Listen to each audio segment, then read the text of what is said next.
કાસમ ગામ રહેવાસી જખૌ એક જાગૃત નાગરિક તરીકે હું ડીડીઓ સાહેબને અપીલ કરું છું. તો અત્યારે તલાટી 15 દિવસ પહેલાં રજામાં હતા. 1 તારીખને તલાટી આવવાના હતા અને અહીંયા પંચાયતમાં પૂછા કરીએ તો કે તલાટી હાજર નથી. તો 15-20 દિવસ થયા તલાટી વગર ગામ સૂનું પડ્યું છે.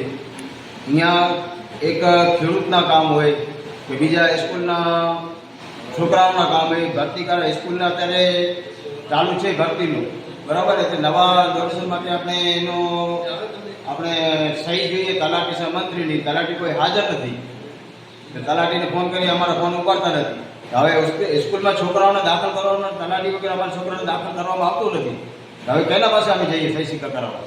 નથી કોઈ એનો અધિકારી ગામમાં પૂછા કરતા, નથી કોઈ સરપંચ માટે દબાણ કરતા છે. તલાટી ઓછામાં ઓછો હપ્તામાં 6 દિવસ તો હાજર જોઈએ.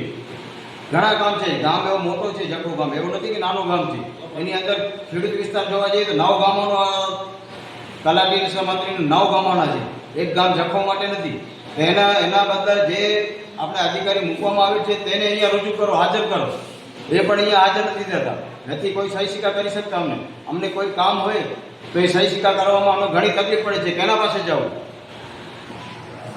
બીજું કે અમારે અહીંયા પંચાયતની અંદર જ્યારે પણ કોઈ પણ અધિકારી આવે એ પૂછા કરે તો એ કે તલાટી હાજર નથી.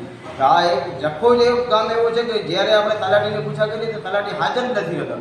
અમે કોઈ પણ એનું કામ કરવા માટે આરટીઆઈ માંગીએ તો આરટીઆઈ અમને આપવામાં તૈયાર નથી. તલાટીને અમને આરટીઆઈ જોઈશે કે કેટલા દિવસમાં રજામાં જાય છે, કેટલા દિવસે અહીંયા રહે છે ને કેટલા દિવસ અહીંયા હાજરી આપે છે તલાટી ગામની અંદર. બીજું કે પંચાયતી ઓથોરિટી શું છે, કેટલા ટાઈમ ખોલવાનો ટાઈમ છે?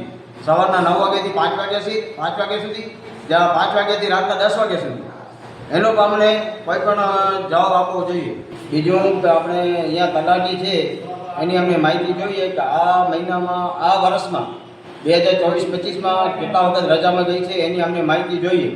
એની મંજૂરી કેટલા વખત રજામાં લીધેલી છે ને હાજર નથી રહેતા. બીજું કે આપણે પંચાયતનો નિયમ હિસાબે પંચાયત ખોલવી જોઈએ. પંચાયત 5 વાગ્યા પછી ખોલવી, એનો શું નિયમ છે 5 વાગ્યા પછી ખોલવાનો? એનો પણ અમને જવાબ જોઈએ.